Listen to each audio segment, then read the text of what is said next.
So, my name is Abe Orobia. I'm the artist of this exhibition, and then the title of my exhibition is, of course, as you can see from the catalog, they have families too.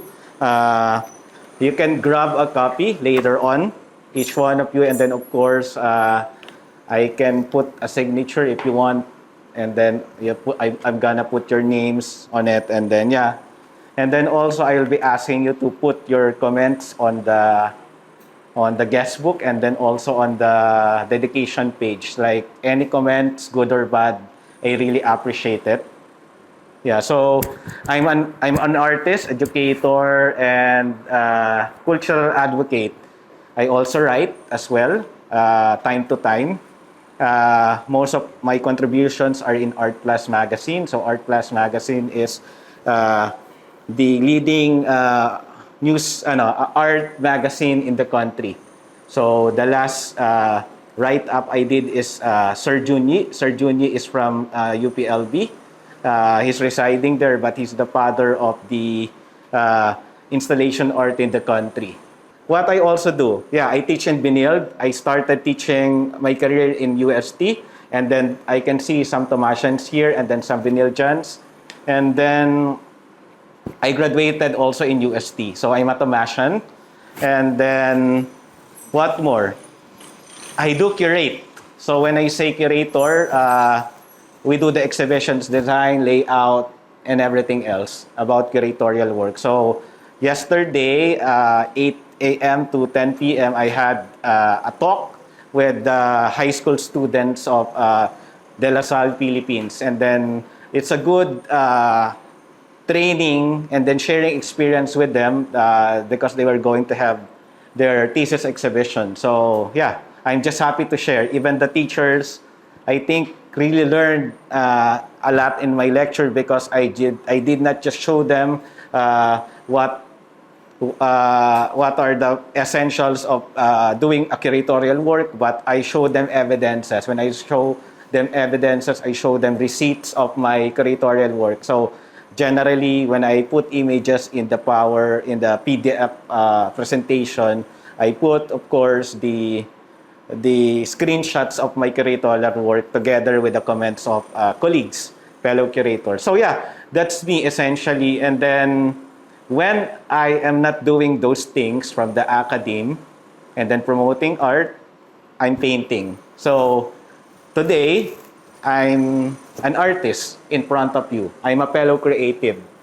Fellow creative because lahat tayo ay mga malikhain. Lahat tayo ay malawak ang kaisipan tungkol sa arte at sining. Nangyayari lang minsan na yung iba sa atin ay nagsisimula pa lang or minsan hindi nila alam hanapin yung kanilang boses para magsalita. So, ang reason ng art talk na to ay para siguro sa susunod, pag dumating yung oras nyo na kayo na rin yung mag-i-exhibit, is you can be articulate. You can break down what you're talking about. Siguro, yun minsan yung mahirap sa ating mga artists. Sometimes we're too shy, we're too timid to explain our works. And then, when someone asks our work, parang baka kinakabahan pa tayo, pakiramdam natin, baka hindi tama yung sasabihin ko. Tapos, pagtawanan lang ako ng mga, kaharap ko. Pero hindi po ganon. Pag nag-i-exhibit ka, tandaan mo, ang nagsasalita, hindi lang naman ikaw bilang tao, but yung emosyon mo, yung utak mo, every work of art is autobiographic. So, kung ano ka bilang isang tao, yun yung nagmamanifest sa work mo. And then which comes down to they have families too. Well, this is my concern about the animals, technically in the wild. And then one of the major concerns, besides kaguluhan ng mundo right now with the politics in the country, yung infighting ng ating mga leaders, and then yung nangyayari sa gera sa Middle East, is yung planetary health. So yung planetary health concerns about the animals. And then, napakagandang topic siya kasi timely siya kasi we're part of the bigger ecosystem. we're part of the bigger ecosystem na interspecies tayo, lahat tayo nabubuhay sa mundo. Pero kung hindi natin sila pangangalagaan, hindi natin sila ituturing na sila man ay may pamilya din, mahihirapan tayo makasurvive sa mundo. Kasi lahat ng bagay sa mundo ay magkakaugnay. Lahat ng bagay sa mundo ay may balanse. Ito ay, kung mawawala ang isang species, pwedeng magkakaroon ng dominant species na magte-take over and then masisira again yung balance. Of course, eventually, nature will correct itself. Pero bilang stewards, bilang tagapangalaga ng mundo, siguro nararapat lamang na magkaroon tayo ng boses. And then bilang isang artist, ito yung boses na gusto kong sabihin. Ito yung aking advokasya, ito yung aking pananaw, ito yung aking opinion, ito yung aking nalalaman na gusto kong sabihin hindi lamang sa aking mga likha o obra, kundi sa aking likhang sining at sa aking pananalita. So, they have families too kasi yung mga hayop, nakakaramdam din ng emosyon kagaya natin. Natatakot sila, natutuwa sila, marunong silang magmahal, marunong silang magprotekta sa kanilang mga anak. 'Di ba? So, as you can see, lahat ng mga nasa piyesa ko, hindi lang naman lone animal eh. They are all together. They are all with a companion, with a mother, or with a dad, and everything else. Lahat yan ay pinlano ko. So bakit ko pinlano to?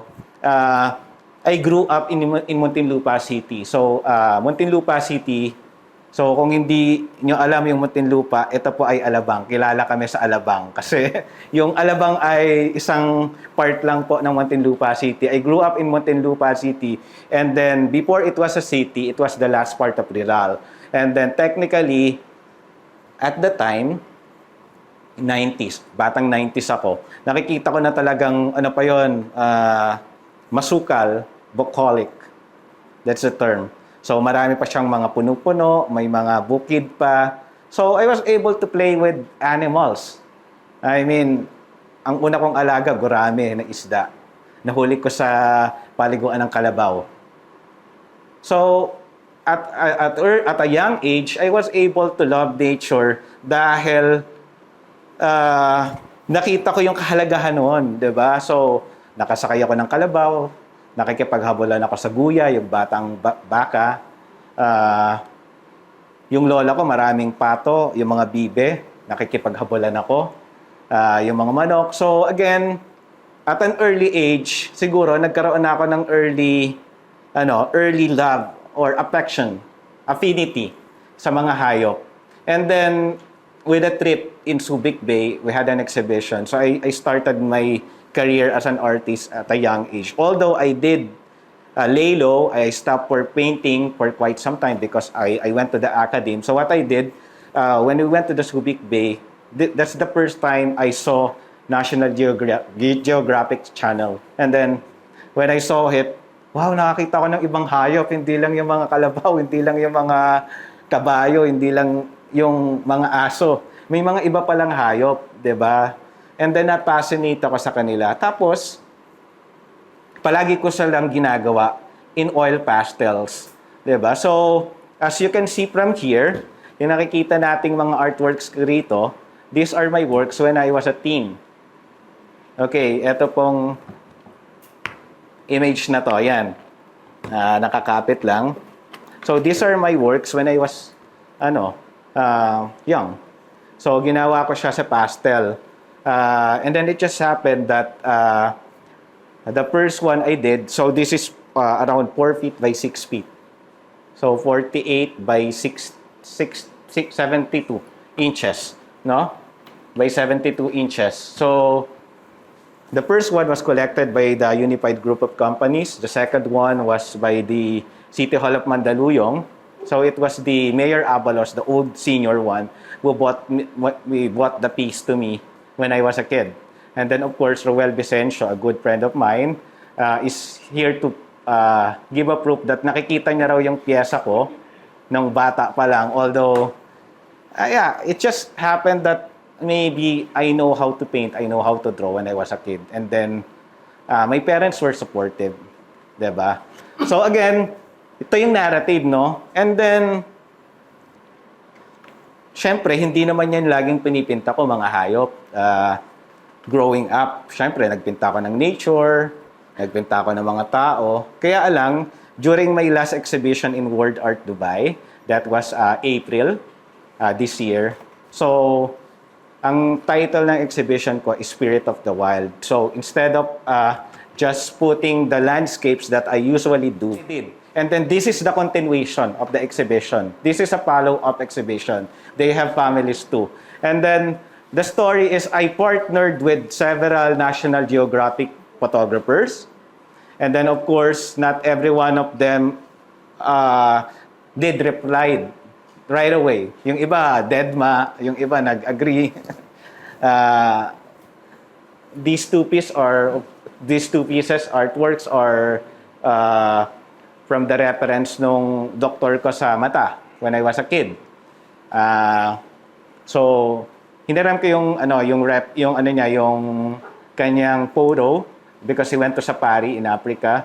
But again, these are not photos that are mere representation of animals in the wild, but rather it has a much more deeper meaning. It has a much more deeper understanding because I did not just copy it straight directly, just like the photographs, but rather I do some photo composites, and at the same time, I did some color changes to make it more encompassing in a sense. So, ano ba yung nakikita natin na particular sa mga paintings ko? So, nakakakita tayo ng mga orbs na floating in the mid-air. What are those? What are those? And then what are the other floating elements like this ones or in my compositions? So they are, of course, that's where the drama is beginning. So I use those as ito yung energies o yung life energies ng mga hayop, 'di ba?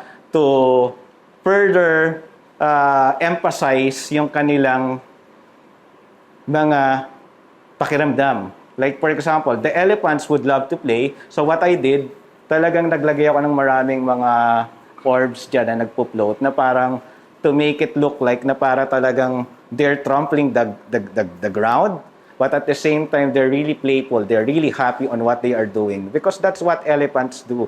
They're really talagang masayahing mga hayop, social creatures. And then it was painted, of course. It further incorporates and then emphasizes that I use yellow, golden hour para mas maganda yung kulay niya. And then what are this? When it regards to materiality, so I'm using tube paints that are emptied. So mostly these are the empty tube paints that I use in my painting. But of course, I cannot consume everything. So instead na matapon siya, ang ginagawa ko, sabi ko, maraming gubat na nade-deforest because ginagawang basurahan, ginagawang landfill, o kaya ginagawang settlements. So why not magbawas ka sa dumi sa paligid? So instead na malason to sa lupa, maging lason to sa lupa, why not use it as part of your painting, which is autobiographic in a sense, because this is me speaking, this is my care as an artist. So I put it in my paintings, and then I cut it, nagpo-float siya sa mid-air, no? So parang tayo yun, role natin yun sa mundo, 'di ba? So I'm speaking in behalf of the human race o ng sangkatauhan. Sabihin natin gano'n, no, na we play an essential role in taking care of our environment. And then of course, since I cannot consume much of the paints I am using, I contact good friends of mine. Oh, can you please donate to me the empty tube paints? So they are donating. So it's becoming a community already. Kasi karamihan talaga tinatapon lang nila to sa basurahan. So again, it's upcycling, it's materiality, and then the concept again is all about sustainability. So, sumakto siguro yung subject matter ko na they have families too, they are connected with each other, but at the same time, yung material na ginamit ko, yun yung focus. We have another painting, for example, this one, actually those two. The other one, yung Wink Wink, and then this one is Let's Rub Noses. So yung title ng series ko are Kisses, because instead of using this tube paints and then hindi siya didikit with a paper and pastel, so I use Kisses. Yung literal na Hershey's chocolate na Kisses. So talagang I bought several packs and then I asked yung mga tao sa bahay, can you open it pero bawal sirain.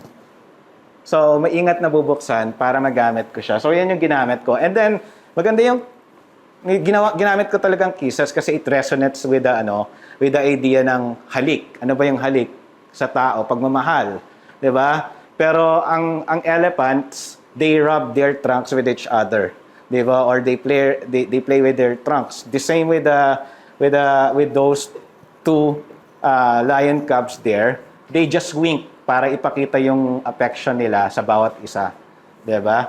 And then we have here rhinoceros. So unfortunately, it's one of the most endangered animals in the planet.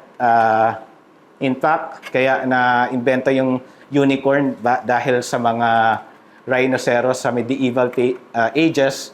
They're using the horns of the rhinoceros para pagkakitaan yung mga hari, yung mga royalties, na meron daw yung mga magical power. So the title is Valuable Unicorns. And then you can see again, as if they're fading away, yung placements ko ng mga metal sheets, and then yung parang Gone with the Wind. They're floating. Parang they're about to become extinct, one of the most endangered animals. And then before going here, of course, we can see this owls. The title is We Are Watching You. Ganun din yung tao, di ba? Masyado tayong curious, masyado tayong usi. Ay, alam niyo yung usi, guys? Usi zero, di ba? Pag may nakita tayong, kahit hindi natin nakita sa street, nakita lang natin parang pwedeng pagtawanan sa Facebook o ano yung latest issue para lahat tayo marites, no? So, para tayong mga owl. Kasi yung mga owl, when you observe them in the wild, they just move like this. Talagang, tapos, hindi nagbiblink yung mata nila. So, ganun din tayo. Pag nasa isa tayong hot issue, talagang walang tigil para tayong mga keyboard warriors, no? So, I think that's the concept of that exhibition, of that piece of mine. And then, of course, bounce and play, grace and bounce. So, yung mga foxes, yun naman. I just really love them. Parang habang pinipinta ko to, yung pakaramdam ko, parang nakikinig ako ng Disney musical that they're moving around. And then, of course, Mother's Love. This is the first painting that I did. And then, compared with this one, rather, in relation with this one, it's a triangular composition. A triangle composition in painting is, of course, a very strong composition because it's stable and dynamic at the same time. So, pag sinabing dynamic and stable at the same time, sa philosophical point of view, ganun yung parent siguro sa kanilang child or ganito rin yung kanilang mga child sa kanilang parents. 'Di ba? In a sense. 'Di ba? So, sasabihin natin, they are caring, but at the same time, they are looking beyond the canvas. The same goes with this one, yung groom and play ko. So, she's grooming, the tigress is grooming those two cubs in here, pero she's looking beyond the canvas as if watching who's going to attack my cubs, who's going to attack my children. Diba? So, nakikipaglaro siya, but at the same time, attentive. It's dynamic, and then again, it's stable. Stable yung kanyang pagiging nanay na alam niya kung paano protektahan yung kanyang mga supling. So, the same goes with here, Yung ibang mga bata, curious, pag tinitigan mo sila, nakikipagtitigan din yung mga bata, di ba? Hindi sila natatakot, di ba? Pero tayo, yung age natin, age nyo, pag nakapagtitigan kayo, either it's attraction or nanghahamon ka ng away. Dalawa lang yun. So, ano man gusto nyo, attracted kayo o nanghahamon ka ng away. Pero sa isang bata, it's pure innocence, it's pure bliss na, hey, you're watching me, I'm also watching you. Di ba? And then, of course, this one is playing. And then, yeah, it's a triangular composition, as you can see. And then, I did this painting for only 3 days. This is the last painting that I did after finishing everything. And then, the reason why I was able to finish it in 3 days, it's because it's easier to paint with a huge canvas. It's easier to navigate with a huge canvas rather than a small one because the details are easier.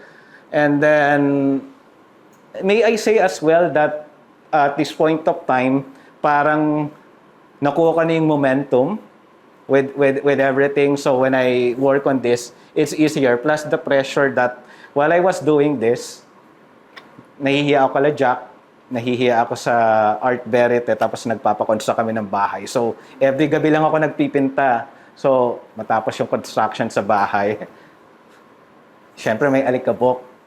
I cannot paint. So, yun yung naging resulta. Siguro minsan, yung artist kailangang mapersa para lumutang yung magandang resulta ng kanilang pyesa. So, yan yung pyesa ko na yan. And then, dinagdag ko yung mga bulaklak. And then, of course, yung other elements, diba? Again, these are cut tubes. And then, what I am using are this. These are copper nails. So, ibig sabihin, para hindi siya kalawangin, no? Para hindi siya kalawangin, ito yung ginagamit ko sa pagpipinta ko. Diba? Once I'm done with my painting, so I'm putting it on top.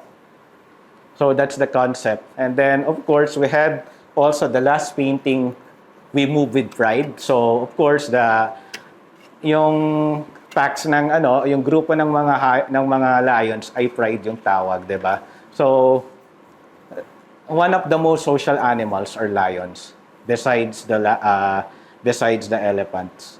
So that's the exhibition is all about. And then somebody asked me why I use yellow so much. Because yellow is the color of warmth. Yellow is the color of the divinity. And then when we say divine, that's love. Even Vincent van Gogh says that the color of the divine or the deity is yellow. So I think I follow that principle as well. So I think I'm almost done explaining. And then I don't use black with my paintings. I use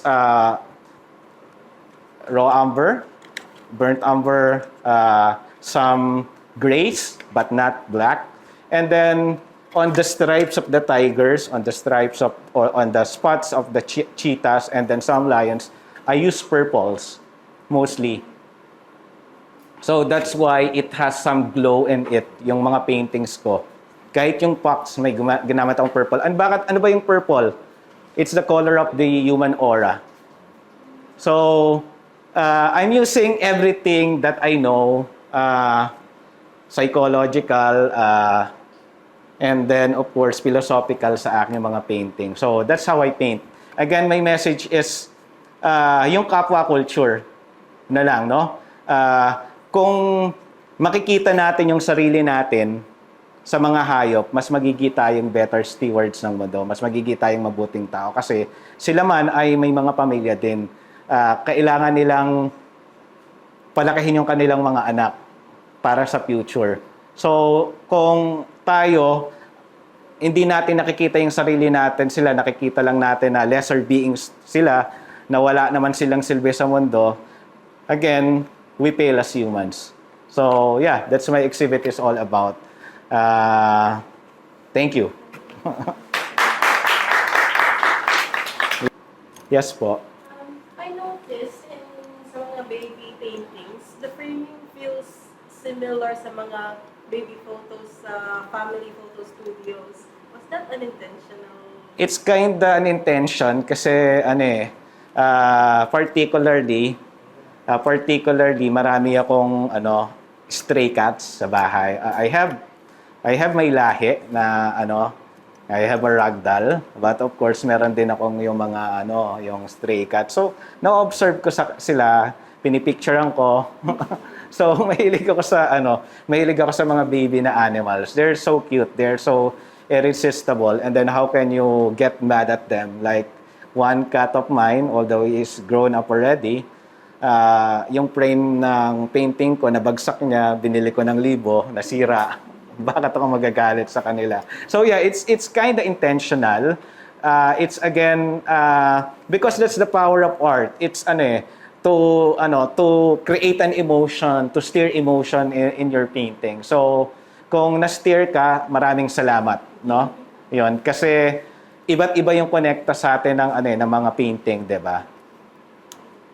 So like this one, the one who bought this art piece kasi naramdaman niya raw na na parang siya to kasi marami raw siyang nanay sa buhay niya. So it really connects to her, 'di ba? Parang nag-resonate sa kanya yung piece, para raw siya to. Naramdaman niya tapos marami raw siyang nanay. Literal na nanay, mama niya, saka yung yung mga tinuturing niyang nanay na nag-alaga sa kanya. Ayun. So, yeah. I think, yun. So, again, I think with that, I was able to humanize naman because it resonates with you, it resonates with her. Yun. So, it's humanizing. Any question po? Siguro, I would say, what can you advise to this aspiring artist to be like you someday, or the formula to be like you? Okay. Maybe they thinking of that way too. Hindi ko sinasabing sundan nyo yung yapak ko eh. Kasi kanya-kanya tayong yapak eh na gagawin. What I am saying is to become good in what you do, you must be disciplined. Yun lang talaga.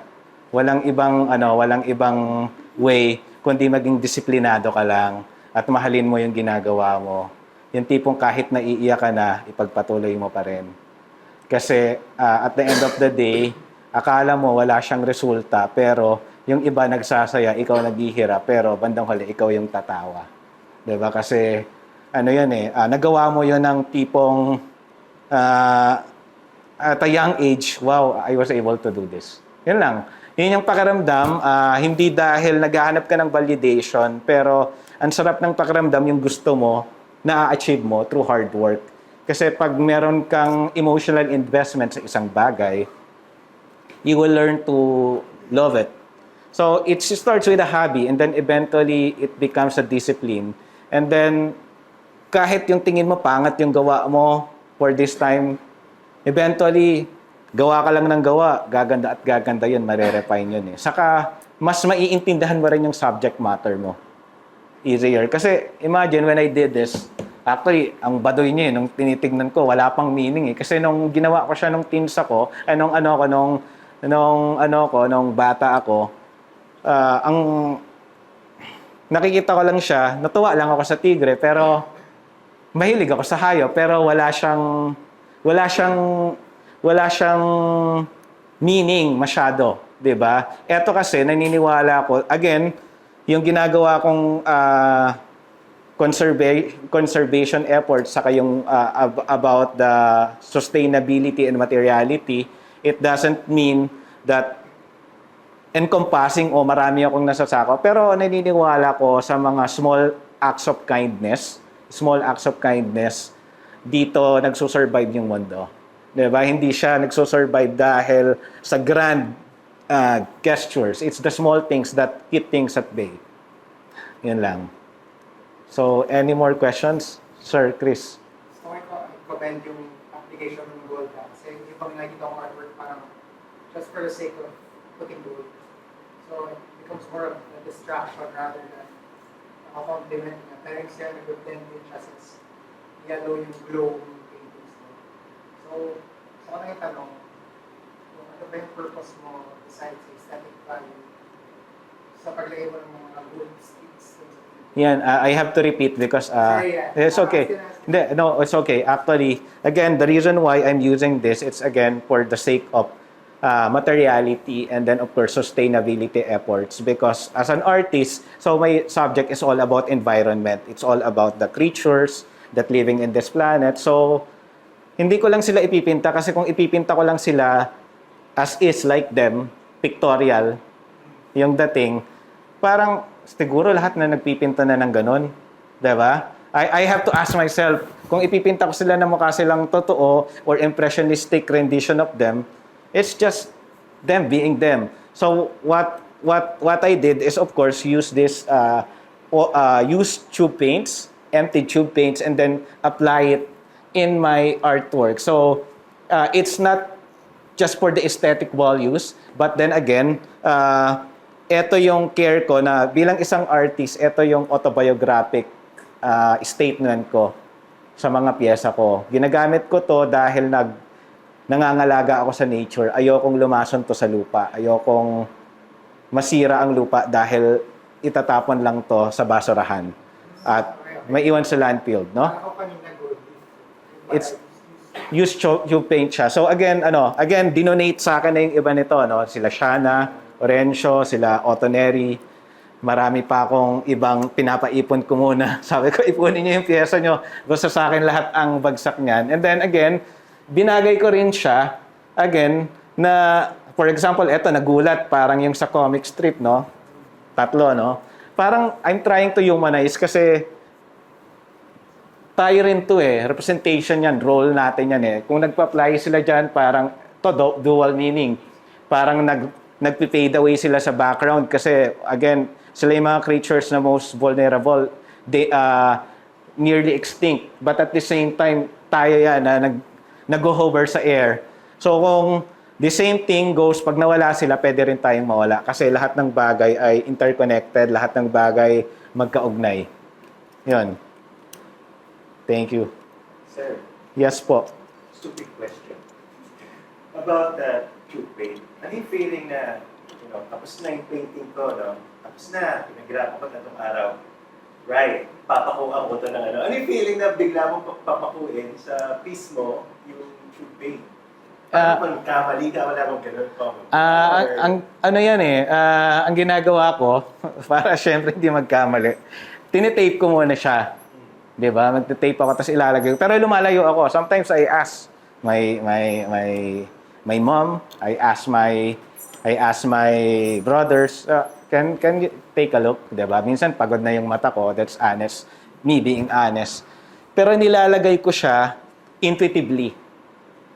Hindi ko siya randomly lang din nilalagay. Parang dinadama ko rin yung painting ko. Kagaya nito, nilagay ko siya, parang ang title ng painting is Grace and Bounce. Parang nagbabounce sila, pero parang merong aura na lumilipad talaga yung mga diba? So, siguro, pagmasdan niyo po kung paano yung placements ng mga tube paints o ng mga gold foils, no? Yes po. How does the planning process for your pieces look like? Sorry? Yung planning process mo, alam niyo na, how much do you know paano yung final? Okay. Isang magandang tanong yon. Ano yung planning process ko? I just don't copy from pictures. I watch videos. I know more about animals. Kagaya ng sabi ni Sir David Attenborough, no? Na sabi, kung tuturuan mo yung mga, not the exact wording, pagbigyan niyo na ako. Sabi niya, kung yung mga bata daw, turuan mong mahalin yung mga hayop, yung mga next generation daw, makikinabang dito. Something like that, no? So, I watch videos, I draw a lot. Nasa notebook ko, minsan dinodrawing ko sa paligid ko or sa utak ko. Minsan gumagawa ko ng poetry, saka ko siya nilalapat. So, it's various things that sometimes I just scan photos and then habang nag-i-scan ako ng photos, naglalaro na yung isipan ko kung paano ko siya gagawin together. It's just you need to be inspired when you I always tell this to my students, like Sabi, sir, bakit pag kumukopya ka, mukhang kagaya, mukhang kamukha, bakit kami hindi? Sabi ko, kasi pinakakasalan ko yung subject matter ko. So, you have to look at it as if siya lang yung pinakamagandang tao sa mundo. Kung hindi mo yun gagawin, hindi mo mabibigyan ng justice yung ginagawa mo. Yung kamay, magiging mukhang luya, magmumukhang saging. So, things like that. Diba? It involves a lots of planning talaga. Na talagang nanonood ka ng videos ng animals, saan ka na pupunta. Pero at the end of the day, you have to put a limit as well. Ano lang yung gagawin mo? Dapat thematic pa rin siya. Hindi pwedeng randomly you want everything. Because you're making a narrative. You're telling a story. So the story here are yellows. Nabanggit ko to kanina. So again, this is for Sir Chris. Sabi ko nga, yung yellow ginamit ko, that's the color of the divine. That's the color of love. That's the color of warmth. That's the same reason why yung mga ginamit ko rito, maraming dilaw. Hindi lang dahil nagkataong dilaw lang yung ginamit ko. There's a reason why I put yellow in this. And then of course, even the choosing of the walls, talagang blue yung ginamit ko para mag-pop out. Yun. So pinili ko talaga siya. That's me as the curator. Yeah. Sir Chris. Gumamit ka ng purple para mag-complement sa yellow. Hindi lang dahil doon kasi in-explain ko yan. Again, it's a good question. Hindi, okay lang yon. It's a good question kasi yellow and purple are complementary colors. The color of the purple is the color of the human aura. So it's trying to humanize. Kung napapansin niyo parang malambot siya sa mata, 'di ba? Not matigas kasi again, I don't use blacks in here. I use purples, browns, paints gray na yung pinaka-dark ko pero konting-konti lang. Pero mostly yan purple. 'Di ba? Tama 'yon. Malambot sa mata pero at the same time, it's the color of the human aura. Because again, they are families too. I'm humanizing. So pinapaintindi ko na yung hayop ay kapwa. You know what a kapwa is, 'di ba? So kapwa natin sila, kapwa nila tayo. Yan lang. Question lang po please sa techniques or methodology niyo po sa pag-paint. Kasi nagulat po ako na sinabi niyo po na 3 araw niyo lang po yan natapos. Kasi po, based sa experience ko po, pinakamatagal pong part sa paggagawa ng art ay yung preparation. Isipin niyo ano yung color composition, ano yung maging tsura, kalabasan, output. Paano niyo po parang isip or ano yung preparation nyo po? Kasi po, dun nga po yung pinakamatagal or nagtatagal ang oras. Kasi once na-prepare nyo na, parang pwede dire-diretso na. Pero kung may mali sa preparation nyo, tatagal ang oras mo sa pag-aayos, sa pag-isip ko paano yun malinis ulit. Paano nyo po yun na parang nasa solusyon na? Napapansin natin na minsan kahit pinlano na natin lahat ng bagay, pwede pang may bolilyaso in Tagalog. Bolilyaso is something went off or something is amiss, no? It happens all the time. What I did here nga is I really planned to finish everything, the other pieces, para pagdating dito, sandaling-sandali na. Kasi kung dito, primed na ako, parang kung sa diesel, nag-init na ako. Ganun lang, di ba? Talagang nandun na yung momentum ko all around, no? So I planned for it. Although syempre mahirap talaga magpagmalaki. Kaya lang if you have the materials already, if you're experienced artist, you know it's a good thing that you commented on the color composition. But if you're an experienced artist, you know the color behaviors. Some colors are easy to dry, some colors are easy to apply, some colors are a bit dry and stale. So, kung maiintindihan mo lahat yon, parang na yon. There's no exact science with it, to be honest, because it's not a basic 1 + 1 is 2. It depends on the per area na gagawin mo, 'di ba? And then isa pang nagpadali ng buhay ko, I only use limited color palette. So, for example, yung green na ginamit ko, iisa lang, sap green lang 'yan. So, kung meron man kayong nakikitang ibang color ng green, hinaluan ko na lang ng yellow ochre at Rosena. At yung pinakadilaw ko, konting-konting lemon yellow. I don't use white as well. So I use titanium BAP. Kung may puting-puti ako, konti, ito lang yung puti ko, ito lang yung titanium ko talaga. Pero the rest yun, wala yung puti. 'Di ba? So, ano lang yun, dahil impressionistic ako, juxtaposition of colors lang. So, tinitrik ko yung mata nyo para maisip nyo, this is dark, although that's not dark. Okay. Hmm. Hindi kaya pala harmonious. Mm-mm. Yun, kaya harmonious, magandang technique yun. Limited lang yung paleta nyo, 5 kulay lang ginamit ko. Mm. Sorry. What's better to use? Oil or acrylic? Para sa akin, oil pa rin kasi oil tong ginamit ko. Pero, yung ilang paintings dito, may underpainting ako ng acrylic. 'Di ba? So, ibig sabihin, in-sketch ko lang siya ng acrylic because I don't use pencil when I do the sketch. Kaya lang, dahil dumating ako ng, again, ginawa ko to April. Dumating ako from Dubai. Dumating ako ng 24, I think. April 24, pero hindi pa ako nakapinta kaagad nun. Mga 27 or April 30 na ako nagsimula magpinta. So, within the span of that time ko lang pininta yung... So, gumamit ako ng acrylic, to be honest, yung maninipis lang. Pero for the sketch, kasi I don't use pencil, nadudumian ako. So, pag i-oil ko siyang diretso, pwede naman, kaya lang, alam to ni Chris, alam to ni Wellers, alam to ng ibang mga artist dito. Pag gumamit ka ng brown for sketching, ang tagal matuyo pag oil. So, ginawa ko, in-acrylic ko muna yung browns ko. So, nag-drawing ako using acrylic, tapos nag-shade na ako using brown, tapos tapal na ako kaagad nag-color blocking na ako ng oil painting. So, easier na sa akin. So, nakikita ko na kaagad yung definition and then separations. Oil pa rin sa akin. Pero kung saan kayo comfortable, tapos yung mga students ko here, yung legit na students, because not everyone here is my students, if you want to try oil in our subject, you should try. Mahal nga lang. Sir, what if sit-in? Sorry? Sit-in sa class. Sit-in is okay naman, walang problema. As long as hindi kayo mang-iistorbo sa yung tipong kayong maingay, no?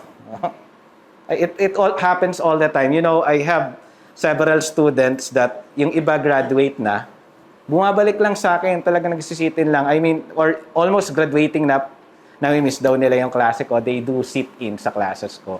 It's the reason why nabuo yung Artelier na grupo dahil doon. It's like essentially like mayabang man pakinggan when they attend my classes daw, it's like a workshop. 'Di ba? It's not sabi nila, mayabang man pakinggan, yung iba daw kasi yung teachers nila they just give the instructions, they leave out or show videos. Me, I'm doing differently. I'm more on a hands-on, 'di ba? Sabi ko, magsawa man kayo sa akin kakadaldal, kakademo, but at the end of the day, you can do it. Yun lang po. Okay. More questions? Pag wala na, pwede kayong kumuha nito, marami pang ganito, tapos, I can put signatures, and then meron tayong konting refreshments. Tapos, yes, you can take photos of the pieces.